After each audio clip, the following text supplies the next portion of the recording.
3.1운동 100주년을 맞은 올해 독립운동 재평가와 친일잔재 청산을 위한 움직임이 활발하게 펼쳐지고 있는 가운데 대법원이 친일 행위를 인정한 인촌 김성수를 복권하려는 단체가 고창군에서 발족하면서 논란이 일고 있습니다. 불의의 사고로 뇌사 판정을 받은 30대 남성이 4명에게 장기를 기증했습니다. 가족들은 평소 어려운 이웃에게 온정을 베풀어 온 고인의 삶을 기리고자 장기 기증을 결정했습니다. 우리나라도 고령사회로 진입하면서 독거노인에 대한 관심이 높아지고 있는 가운데 가사활동 경험이 전무한 남성 독거노인이 복지사각지대로 언급되고 있습니다.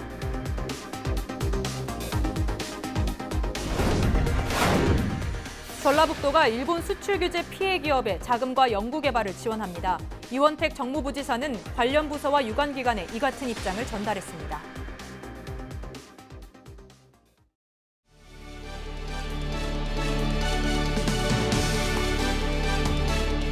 시청자 여러분 안녕하십니까? 헬로티비 뉴스 전북입니다. 첫 소식입니다. 3.1운동 100주년을 맞은 올해 독립운동 재평가와 친일잔재 청산을 위한 움직임이 활발하게 펼쳐지고 있는데요. 그런데 대법원이 이미 친일 행위를 인정한 고창 출신 인촌 김성수를 복권하려는 단체가 최근 발족하면서 논란이 일고 있습니다. 정명기 기자입니다. 지난 17일 고창군 문화의 전당 앞입니다. 대법원이 이미 친일 행위를 인정한 인촌 김성수를 주제로 한 특별 강연에 사람들의 발길이 이어집니다. 그런데 한편에선 플래카드를 내건 시민사회단체들이 답답함을 호소합니다. 친일 반민족 행위자인 김성수를 다시 살리려는 자리에 들러리가 돼서는 안 된다며 하소연합니다. 교수를 고객도 삼아 고창 국민을 들러리로 하여 친일 반민족 행위자의 국간에 여러분을 이용하려는 의도가 깔려 있습니다. 김성수를 둘러싼 이념 갈등이 극한으로 치닫자 고성과 몸싸움이 뒤섞이기도 합니다. 안 조심해. 나쁜 놈. 친구들끼리 하는 얘기는 뭘 친구들이요. 나한테 뭐 있잖아 지금. 고창에서 태어난 인촌 김성수는 1920년 동아일보를 창간했고 해방 뒤에는 보성 전문학교를 인수해 지금의 고려대를 세운 인물입니다. 게다가 부통령으로 선출된 지 1년 만에 사임하기도 한 정치인이었습니다. 그러나 대법원이 징병과 학병을 찬양하는 등 그의 친일 행위를 인정하면서 정부는 56년 만에 건국 공로훈장을 박탈했습니다. 그렇지만 그의 업적과 정신을 고찰하는 특별 강연엔 서울과 광주, 전주 등에서 사람이 몰렸습니다. 이들은 김성수의 삶을 알리고 그의 가치와 정신을 계승 발전시키겠다며 인촌 사랑방이라는 단체를 이날 발족했습니다. 대한민국 국민들이 잘못 알고 잘못 배우고 있구나. 특히 건국의 역사, 건국의 주역들에 대해서 이걸 알리는 운동을 해야 되지 않겠는가. 지역 농민회 등 8개 시민단체는 한평생 호의호식한 친일 행위자를 위해 고창 군민을 이용해서는 안 된다고 목소리를 높였습니다. 일단 우리 지역에 있다 하더라도 이미 대법원 판결까지 난 사람을 다시 이렇게 몇몇 추종자들이 모여가지고 그 사람을 복권시키려는 그 움직임은 역사적으로 용납돼서는 안 된다. 3.1운동 100주년을 맞은 올해 일본의 경제 보복에 불매운동이 들불처럼 번지는 상황. 고창군은 인촌 김성수의 동상 철거와 도로명 개명 등 그의 흔적 처리를 놓고 내년쯤 공론화 과정을 거칠 예정인 것으로 알려졌습니다. 헬로티비 뉴스 정명기입니다. 고창군과 인접한 전남 영광의 한빛 원전 4호기 경락 건물 벽에서 1m가 넘는 대형 틈이 발견됐습니다. 한국수력원자력은 24일 한빛 4호기 경락 건물의 방사능 유출 방지용 내부 철판과 외벽 사이에 최대 깊이 157cm의 빈틈이 발견됐다고 밝혔습니다. 해당 부분은 증기배관 관통부 구역으로 총 두께가 167cm이기 때문에 콘크리트 벽과의 거리는 10cm에 불과합니다. 한수원은 건설 당시 콘크리트 다짐이 미흡했기 때문에 빈틈이 생겼을 것으로 추정했습니다. 불의의 사고로 뇌사 판정을 받은 30대 남성이 4명에게 장기를 기증했습니다. 전북대학교 병원은 불의의 사고로 의식을 잃고 중환자실에서 집중 치료를 받아온 양모 씨가 최근 뇌사 판정을 받고 심장과 간장, 신장 등을 기증했다고 밝혔습니다. 양 씨의 가족은 평소 어려운 이웃에게 온정을 베풀어 온 고인의 삶을 기리고자 장기 기증을 결정했습니다. 장기는 국립장기 이식관리센터가 선정한 만성질환자 4명에게 이식됐습니다. 우리나라도 고령사회로 진입하면서 독거노인에 대한 관심이 높아지고 있는데요. 하지만 생활 반경이 적고 가사 활동 경험이 전무한 남성 독거노인이 복지사각지대로 언급되고 있습니다. 이진철 기자입니다. 요리를 만드는 손길이 분주합니다. 독거노인들이 서투른 실력을 발휘하며 음식을 완성해가고 있습니다. 정업 씨가 운영하는 요리 프로그램으로 남성 독거노인들은 활력을 찾고 있습니다. 안 씻고 없이 사니까 우리가 직접적으로 만들어서 먹어보니까 그 안 씻고대로 노고도 알고 또 진미도 알고 그래서 열심히 우리가 배워서 독립적으로 우리 생활을 해야 한다는 이런 느낌을 갖고 있습니다. 일부 지자체에서만 남성 독거노인을 위한 프로그램을 운영하는 상황에서 남성 독거노인에 대한 문제가 새로운 복지사각지대로 지적되고 있습니다. 통계청 자료를 살펴보면 전국적으로 독거노인은 약 132만 명이 있는 것으로 파악되고 있습니다. 성별로 나눠보면 남성 독거노인이 여성 독거노인보다 3배 적습니다. 정업 씨의 경우에도 남성 독거노인이 여성 독거노인보다 상대적으로 더 적은 상태입니다. 하지만 노인 자살률은 남성 노인이 더 높습니다. 70대 노인의 자살률은 인구 10만 명당 남성이 90.3명으로 여성보다 약 3배 많습니다. 80대 이상의 경우 남성이 150.5명으로 그 수치는 더 많아집니다. 남성 독거노인은 가사 활동을 주도적으로 해본 사람이 적습니다. 홀로 일상생활을 잘하지 못하다 보니 고립감과 무력감을 많이 느끼게 됩니다.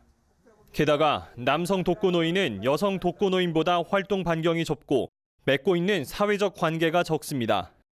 전문가들은 남성 독거노인에 대한 제도적 도움이 필요하다는 주장을 제기하고 있습니다. 요리를 주 매개체로 남성 독거 어르신들의 식생활 자립은 물론 문화탐방 나들이, 원예활동, 수체험 등 지역 자원을 다양하게 연계하여 참여 기회를 확대함으로써 남성 독거 어르신들의 사회관계 활성화를 도모하고자 합니다.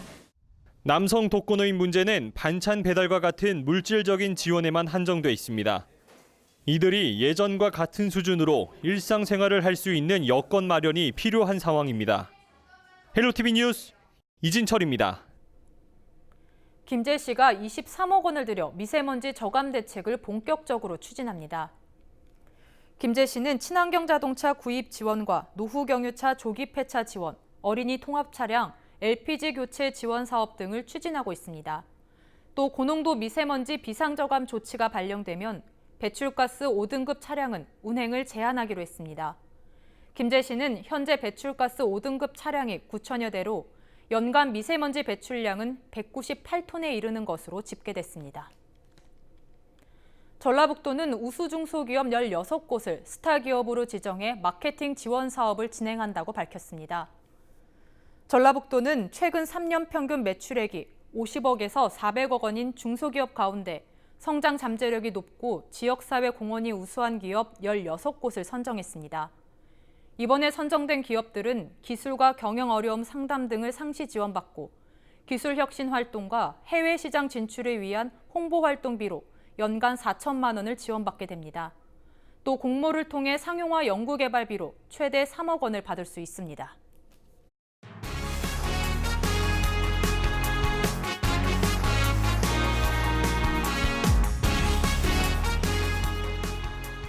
정읍 씨가 2019 파인푸드 페스티벌에서 우수상을 받았습니다. 파인푸드 페스티벌은 지역 농수산물 생산자와 도시 소비자를 잇는 행사로 지난 19일부터 3일 동안 서울 양재동에서 열렸습니다. 정읍 씨는 특산물인 귀리를 활용해 우수한 브랜드를 만든 공로를 인정받아 우수상을 받았습니다. 일단은 귀리를 가지고 받은 상은 너무 제 개인적으로는 영광이고요. 그렇지만 귀리가 원체 유명세를 타고 좀 이슈가 되는 제품이다 보니까 제가 받지 않았나 싶습니다. 김제시의회 고미정 의원 등 13명은 일본의 반도체 수제 부품 수출 규제 철회를 촉구하는 결의안을 발의했습니다. 결의안에는 일본 정부의 행위는 자유롭고 공정한 무역 원칙이라는 G20 선언과 WTO 협정에 정면 배치된다며 불법적인 조치를 규탄하고 시정을 요구한다는 내용이 담겼습니다. 의원들은 우리 사법부의 강제징용 배상 판결을 존중하며 일본 기업은 피해자에게 정당한 배상을 지급하고 사과하라고 촉구했습니다. 또 수출 규제 제한 조치를 철회하지 않거나 사과가 이뤄지지 않을 경우 김제 시민은 일본 여행 자제뿐만 아니라 상품 불매 운동까지 강력히 전개할 것이라고 결의했습니다. 전라북도가 일본 수출 규제 피해 기업에 자금과 연구 개발을 지원합니다. 전라북도는 일본의 수출 규제로 피해를 보는 기업에 경영 안정과 시설 자원 지원, 융자금 상환유예, 연구 개발을 지원한다고 밝혔습니다. 이원택 정무부지사는 관련 부서와 유관기관, 기업체 관계자 등이 참석하는 회의를 주재해 이런 입장을 전달했습니다. 이 부지사는 이번 사태를 전북 지역 소재부품 산업 국산화와 투자 확대, 경쟁력 강화의 계기로 삼자고 말했습니다. 또 도청 공직자와 업무 출장자의 일본 방문 자제도 당부했습니다. 최근 부안 지역 초등학교에서 수두 의심 환자가 증가하면서 부안군 보건소가 주의를 당부했습니다. 수두는 미열을 시작으로 온몸에 발진성 물집이나 수포가 일주일가량 발생하며 물집성 병변에 직접 접촉하거나 호흡기 분비물의 공기 전파를 통해 감염됩니다. 보건소 관계자는 감염 의심 증상이 나타나면 가까운 의료기관에서 진료를 받고 다른 사람과의 접촉을 최대한 피해야 한다고 말했습니다. 전라북도와 경제통상진흥원이 장년인재 서포터즈를 모집합니다. 장년인재 서포터즈는 청년 창업가에게는 숙련된 기술과 노하우를 전해주고 중장년에게 일자리 제공하기 위해 서로를 연결해주는 사업입니다. 참가 대상은 창업 3년 이내 39세 이하 기업가와 10년 이상 전문 경력을 가진 40세 이상입니다. 참가 신청은 오는 26일까지며 경제통상진흥원 홈페이지를 통해 자세한 내용을 확인할 수 있습니다. 정읍시가 도시가스 공급 확대에 나섭니다. 정읍시는 올해 5억 1천여만 원을 들여 1.3km 구간에 대해 도시가스 공급 배관을 설치합니다. 설치 지역은 연지동과 상교동, 내장상동, 시기동 등 모두 5개 지역에 있는 단독주택입니다. 정읍시는 지난 2004년부터 도시가스 공급을 시작했지만 단독주택은 주민들의 시설 설치비 부담이 커 공급률이 저조한 상태입니다.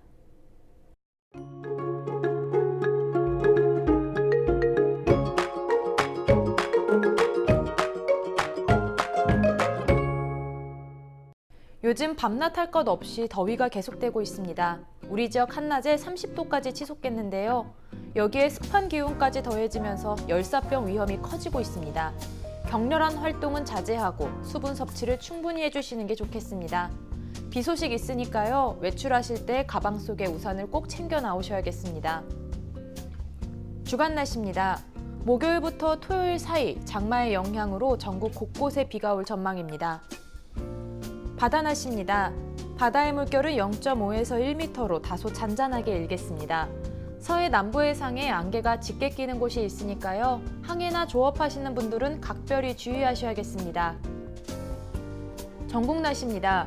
장맛비 예보가 나와 있지만 후덥지근한 날씨가 계속될 전망입니다. 습도가 더해지면서 불쾌감은 여전합니다. 장맛비는 수요일 밤 중서부 지방부터 시작해 목요일에는 전국으로 확대하겠습니다. 이번 장맛비는 남부지방은 토요일까지, 중부지방은 일요일 오전까지 이어지겠고 이후 장마전선이 북한지방으로 밀려 올라가면서 올여름 장마는 끝날 것으로 보입니다. 산사태와 축대 붕괴, 침수 피해 등에 철저히 대비해 주시기 바랍니다. 날씨였습니다.